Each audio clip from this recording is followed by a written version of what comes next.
Hi guys, welcome back to Mr. Handsome 12 YouTube channel. So hari ni aku nak share kat korang satu cerita yang seram. Memang betul-betul seram. Benda ni memang aku rasa meremang gila bila aku dengar cerita ni. Cerita ni sebenarnya cerita lama. Aku dengar waktu tu aku zaman-zaman college dululah. Tapi masih lagi aku ingat sampai sekarang. Kalau korang nak tahu cerita apa, sini, dengar, pasang telinga korang. Cerita ni berkaitan tentang ulik mayang. Yeah, korang mesti tahu kan apa itu ulik mayang. Memang famous benda ni dekat Malaysia. Kalau korang orang Malaysia, korang mestilah tahu. Tipulah kalau orang Malaysia tak tahu benda ni, ulik mayang ni kan. Okay, so ulik mayang ni kalau korang nak tahu sebenarnya ia adalah sejenis lagu yang dipercayai macam ritual untuk memanggil semangat laut ataupun orang bunyian ada 7 puteri. So lagu ni dipercayai boleh memanggil ketujuh puteri itu ataupun mungkin salah seorang daripada puteri tersebut kalau dinyanyikan dengan betul. Ulik mayang ni dia berasal daripada Terengganu lah. Cerita dia lebih kurang macam ni. Ada seorang nelayan ni, dia pergi dekat laut lah bersama kawan dia. Dan satu hari ada ombak besar dan dah tenggelamkan kapal sampan diorang naik sampan dia. And kawan-kawan dia dah selamatkan diri diorang lah. Tapi diorang bawa lah juga dia pergi ke tepi pantai. Tapi masalahnya dia tak sedarkan diri. Kawan-kawan dia macam panik kan. Diorang pergi dapatkan bantuan seorang pawang atau bomoh ni. Bila bomoh tu tengok nelayan tu, bomoh tu kata yang jasad dia kosong, tak ada roh. Rupanya ada puteri laut yang sukakan dekat nelayan ni. So dia dah diculik dekat alam yang lain.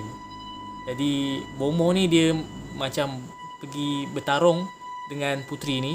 So ada muncul 1 sampai 6 puteri.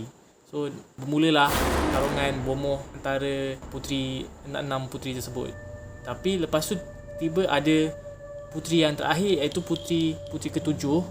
Dia macam buat perjanjian lah, macam deal lah.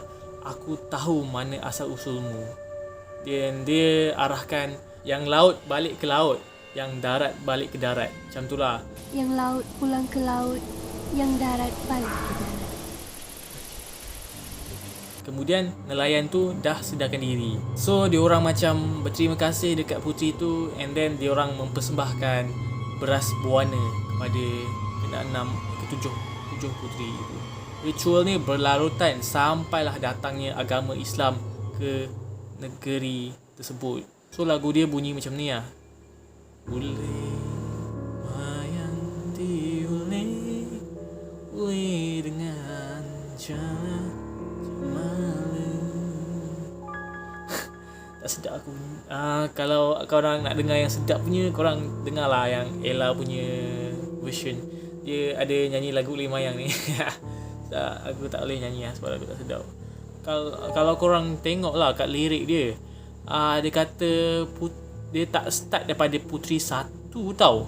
Diorang start daripada puteri 2. Dia macam nombor genap. Dia tak ada nombor ganjil. Dia tak ada nombor 1, nombor 3, nombor 5. Mungkin lagu ni digubah sebab untuk tujuan tak nak memanggil benda tu. So mungkin kalau korang nyanyi dari puteri 1 sampai puteri 7, mungkin kemungkinan benda tu akan terpanggil. Aku tak tahulah. Ni just teori lah kan.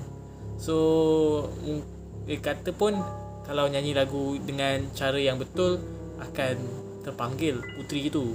Tapi kalau nak nyanyi cara yang betul pun korang perlu ada beberapa alat-alat dia lah. Macam ada beras ke bukan beras, macam padi ke, macam tu lah. So ada satu cerita yang aku pernah dengar waktu aku zaman-zaman college dulu. Okay, cerita dia macam ni. Ada beberapa orang lah lelaki, dia tengah lepak-lepak dekat pondok, contohkan bosan lah. Pondok dia dekat sawah padi lah, dekat satu kampung. Aku tak berapa nak ingat sangat cerita dia. Waktu tu dalam pukul 6 petang macam tu, dia orang tengah macam bosan-bosan main gitar. And then tiba-tiba ada seorang kawan dia tu macam tiba-tiba ternyanyi lagu Ulik Mayang. Dia macam Ulik Mayang di ulik. Tiba-tiba kawan dia yang main gitar tu, dia macam cari tune untuk lagu tu. So dia macam play gitar sambil kawan dia tu nyanyi lagu tu sampai habis. Tapi kawan dia yang nyanyi tu, dia tak sedar langsung yang dia nyanyi lagu tu. Dan dia nyanyi lagu tu sampai habis. Dia macam separa sedar. Lepas tu kawan dia puji lah, "Weh, sedar kau nyanyi lagu Ulik Mayang tu?" And then dia macam, bila masa pula aku nyanyi lagu ni? Pelik kan? Lepas tu tiba-tiba suasana jadi macam aneh. Suasana dekat situ dia macam daripada panas bahang bertukar menjadi seram sejuk. Ada angin bertiup. Kat situ kan macam sawah padi kan. Padi tu dia macam and then tiba-tiba dia orang macam sedar ada kelibat perempuan dekat hujung-hujung sawah padi. Ni pondok, perempuan tu kat sini. Tapi dia orang sedar yang kelibat tu bukan yang satu je. Kelibat tu ada banyak. Ada kiri, kanan, ada belakang, ada depan, mengelilingi dia orang, kelilingi kawasan pondok tu. Ada 7 kelibat semuanya. So korang tahu kan apa benda yang 7 tu. Dia orang macam freak out lah. Tapi yang kawan dia yang nyanyi lagu Ulik Mayang tadi, dia nampak kelibat tu cantik. Dia macam puteri yang cantik. Ni kawan-kawan dia yang lain nak tahu dia orang nampak apa? Dia orang nampak makhluk yang sangat mengerikan. Lepas tu kawan dia yang nampak puteri cantik tu, dia macam terpukau dekat puteri tu. And then dia macam nak pergi dekat puteri tu. Kawan dia tu hampir-hampir nak pergi kat puteri tu. Tapi nasib baik kawan-kawan dia yang lain halang dia. Kawan-kawan dia lain pegang dia. And then dia macam ronta-ronta lah. Macam dah kena rasuk ke dah kena pukau ke apa kan. Tapi nasib baik waktu tu ada seorang ustaz ni, dia lalu kat situ lah. Dia nampak apa benda yang jadi. So ustaz ni dia baca lah doa ke apa kan. And then benda tu dah hilang, tak ada. Lepas tu kawan dia yang macam meracau meronta tu, dia pengsan. Ustaz tu dia lalu situ sebab nak pergi kat masjid. Masjid memang lalu kawasan situ. Ustaz tu pun dia nak laungkan azan kan. So nasib baik lah, memang diorang gila-gila nasib baik lah yang ustaz tu lalu kat situ. Kalau bayangkan kalau ustaz tu tak lalu kat situ, apa jadi kat kawan diorang? Mungkin kawan diorang tu dah kena bawa ke alam lain ke kan. Ada satu kisah yang kalau korang ingat lah, famous gila waktu tahun 2000 berapa entah, yang ada orang ni kena bawa putih bunyian tu kan. Ingat tak? Aku tak ingat. Korang ingat? Apa yang aku nak cakap is, benda ni benda yang serius. Benda ni korang tak boleh buat main tau. So sebab benda ni dia berkaitan dengan alam mistik, dengan benda gaib. So kalau boleh korang tolong jangan try cuba atau try challenge diri korang atau di orang lain untuk cari puteri bunyian ni, cari puteri Ulik Mayang ni. Sebab benda ni sangat bahaya, korang tahu tak? Sebab mungkin benda tu dia akan menghantui hidup korang, akan hidup dengan korang dekat rumah korang, atau akan mengacau, merasuk korang, apa-apalah dekat korang kan. Tak tahu apa akan jadi kat korang. Kalau korang jumpa sekalipun puteri tu, apa yang korang nak buat? Nak paku dia dekat tengkuk, jadi macam cantik macam pontianak. Kelakar. Ada satu lagi cerita ni yang aku nak cerita kat korang. Cerita ni berkaitan Ulik Mayang juga ah. Cerita ni berlaku dekat pantai Port Dickson. Okey, cerita dia bunyi dia macam ni. Ada seorang perempuan ni dalam umur 20-an macam tu lah. Dalam pukul 4 pagi dia kena meracau. Dia macam meracau-racau lah dekat dalam satu kemah ni, Batu 4 Jalan Pantai. Perempuan tu dia ikut boyfriend dia pergi pertandingan bola sepak pantai macam tu lah, dekat pantai Port Dickson tu. Dan disebabkan kejadian perempuan ni meracau macam tu, perempuan ni dia macam berlari-lari sambil macam menari Ulik Mayang macam tu lah.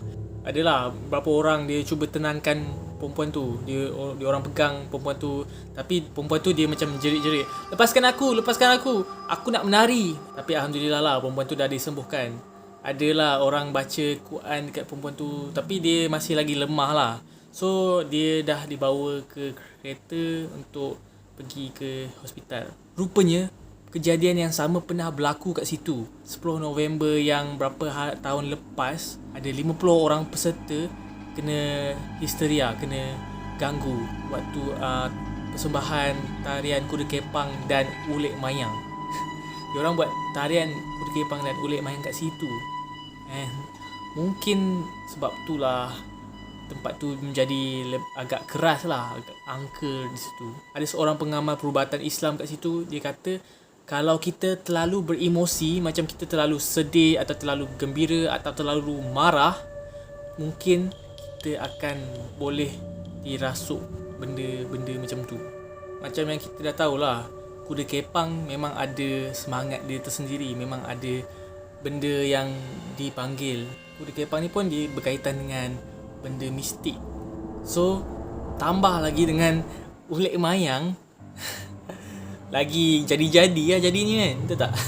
Lagu ulik mayang ni pun kalau korang nyanyi lah kan, korang mungkin akan terbuai-buai, macam korang tak nak nyanyi lagu ni sampai habis, tapi korang nyanyi juga lagu ni sampai habis.